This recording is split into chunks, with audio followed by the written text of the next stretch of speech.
बिस्मिल्लाहिर्रहमानिर्रहीम। अस्सलाम वालेकुम। मैं समी इब्राहिम हूँ और आप देख रहे हैं हमारा यूट्यूब और फेसबुक चैनल। आपको हम मुसलसल बता रहे हैं कि पाकिस्तान की जो सूरत हाल है वो क्या है। एक टकराव की सी कैफियत है। आप सबको पता है इस वक्त सुप्रीम कोर्ट ऑफ पाकिस्तान को बिल्कुल डिफ़ाई कर दिया है इस हुकूमत ने। और अभी जो एक आज गुफ्तगू हुई है आज़म नज़ीर तारड़ साहब जो वज़ीर कानून हैं, उनकी गुफ्तगू से अंदाज़ा हुआ है थोड़ा सा कि हुकूमत मुस्तकबिल में क्या कर सकती है या इनके ज़हनों में क्या चल रहा है। एक ऑर्डर है जो पार्लियामेंट में supreme court practice and procedure bill, आप सबको पता है कि वो सुप्रीम कोर्ट ने कहा है कि जब तक इस पर तक इसका कानूनी जायज़ा ना ले लिया जाए उस वक्त तक इस पर अमल दरामद नहीं होगा। बिल्कुल इसको फ्रीज कर दिया सुप्रीम कोर्ट ने। और ये 8 जजेस का फैसला है।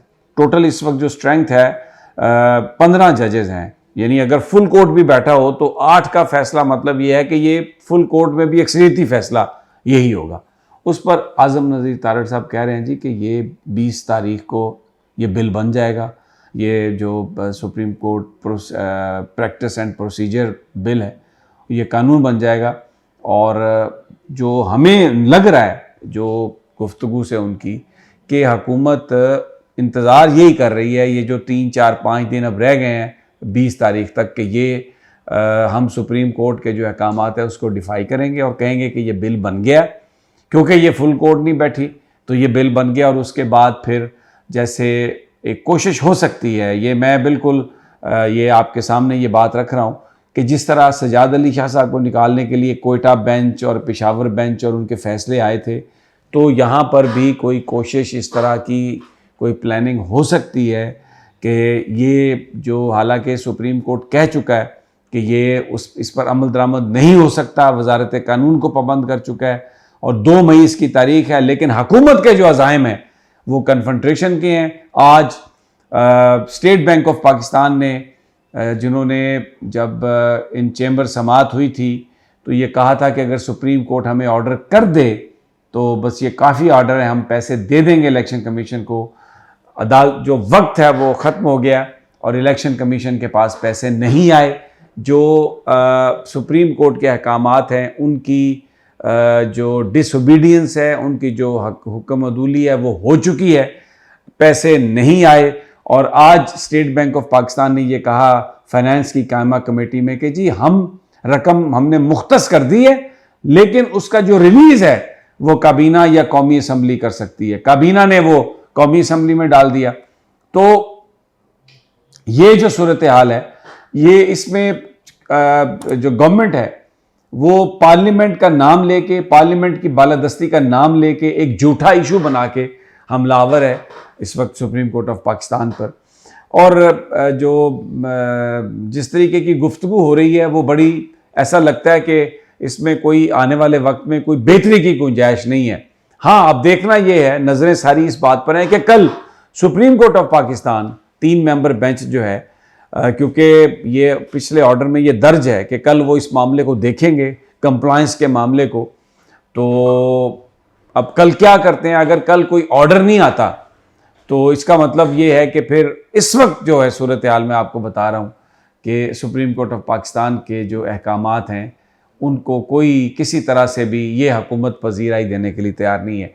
अच्छा, एक और भी इन्होंने आज एक जो पार्लिमानी जो रवायात चली आ रही थी उसको लास्ट जब से हमारी पार्लिमान वजूद में आई है, ये होता है कि प्रैक्टिस ये रही है कि अगर कोई मुअज़्ज़ज़ मेंबर हमारी असम्बली का इंतकाल कर जाए तो जो पहला सेशन होता है उसके लिए ये होता है, इस तरह का जो वाक़या हो, जैसे ये मुफ्ती अब्दुल शकूर साहब वाला हुआ, तो वो ये कहा जाता है, वो दुआएं होती है मग़फ़रत की और उसके बाद और कोई बिज़नेस नहीं होता, बिज़नेस सस्पेंड हो जाता है और उस इजलास को मौखर कर दिया जाता है।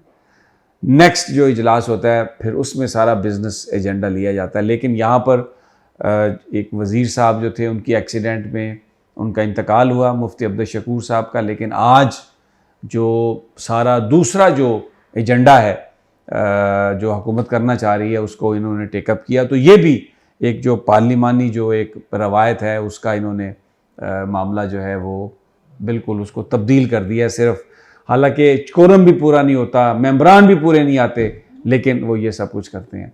अब जनाब इमरान खान साहब कल इस्लामाबाद आ रहे हैं। इस्लामाबाद हाई कोर्ट में उनकी पेशी है। 8-9 मुकदमात हैं जिनकी उनको ज़मानत उन्होंने ली हुई है और उस हवाले से उनकी पेशी है। एक क्या हिफाजती इक़दाम होंगे वो तो आज यहाँ पर जारी कर दिए गए हैं। बिल्कुल जो नाम होगा रिपोर्टर का, पहले सहाफ़ी भी वो जा सकेगा, आम दाखिला बंद होगा, बड़ी सख्त सिक्योरिटी होगी और इमरान खान साहब कल इस्लामाबाद हाई कोर्ट में पेश होंगे। आज लाहौर हाई कोर्ट में जो डिवीज़न बेंच था, जहाँ पर ओमनी बेल जिसे कहते हैं, मैंने पिछले वीलॉग में भी आपको बताया कि ख़दशा ये है कि ईद की छुट्टियों में किसी मुकदमे में कार्रवाई करके इमरान खान को गिरफ़्तार किया जा सकता है या कोई नया मुकदमा भी कायम किया जा सकता है। तो अप्रोच किया था इमरान खान साहब ने, division bench justice Tariq Salim की सरबराही में उन्होंने इसको सुना। फिर उन्होंने इस चीफ जस्टिस साहब को रेफ़र कर दिया कि लार्जर बेंच बना दिया जाए। आज लार्जर बेंच नहीं बना, कल लार्जर बेंच बनने का इम्कान है और कल इसकी समाअत होगी। इमरान खान साहब की मौजूदगी ज़रूरी नहीं। इमरान खान साहब आज अदालत में गए, रोस्टरम पर भी गए और उन्होंने बताया कि ये सिस्टम से मुझे निकालना चाहते हैं, लाशें गिराना चाहते हैं और मुझे भी एलिमिनेट करना चाहते हैं, क्योंकि इन्हें ये यकीन है कि ये इलेक्शन में शिकस्त खा जाएंगे। तो ये जो सारा मामला है, अब इस पर लार्जर बेंच कल क्या फ़ैसला करता है, ये भी बड़ा एक it will be very interesting to see, क्योंकि हुकूमत के जो अज़ाइम हैं, मैंने आपको बताया, कन्फ्रंट्रेशन और एक विलिफिकेशन कैंपेन, बदनाम करना, इदारों की जो तकरीम है उसको बिल्कुल नीचे ले जाना, ये हो रहा है। एक और ख़बर मैं आपको बता देता हूँ, शारा दस्तूर पर एक बड़ी इंपॉर्टेंट बिल्डिंग है, उसमें कॉम्बिंग ऑपरेशन हुआ है। यानी देखा वो जैसे ये जो बगिंग डिवाइसेस होती हैं ना, वो उसके लिए ऑपरेशन हुआ है उनको देखने के लिए। तो बड़ी उसमें बगिंग की बड़ी बड़ी अजीब चीज़ें निकली हैं, उसमें बटन निकले हैं जिनके कैमरे जिनके अंदर और बगिंग डिवाइसेस हैं, कलम निकले हैं और ख़ास तौर पर उस बिल्डिंग के अंदर जो ये एयर कंडीशनिंग के लिए जो डक्टिंग होती है ना, जो पाइप्स बड़ी बड़ी होती हैं जिसमें ठंडी हवा आती है, उससे जो कूलिंग प्लांट है उसके अंदर भी डिवाइसेस मिली हैं। और थोड़ा जब रिकॉर्ड मज़ीद चेक किया गया तो उस बिल्डिंग में बहुत सारे ऐसे लोगों की आमदोरफ्त थी जिनके कोई मुकदमात नहीं थे, जिनका लॉयर से कोई ताल्लुकात नहीं था, जो आते थे और आके अपने अपने महकमों को ना जाने क्या रिपोर्ट देते थे या किस चीज़ पर नज़र रखते थे, ये नहीं पता। तो उस बिल्डिंग में वो जो इस किस्म के जो लोग हैं उनका दाखिला भी बंद किया गया और इसके लिए एक प्राइवेट पार्टी जो है उसने ये सारा काम किया। तो बहरहाल ये इस वक्त सूरत हाल है और आपको हम ताज़ा तरीन देते रहेंगे इंशाल्लाह। Stay tune to us. अल्लाह ने के बाद।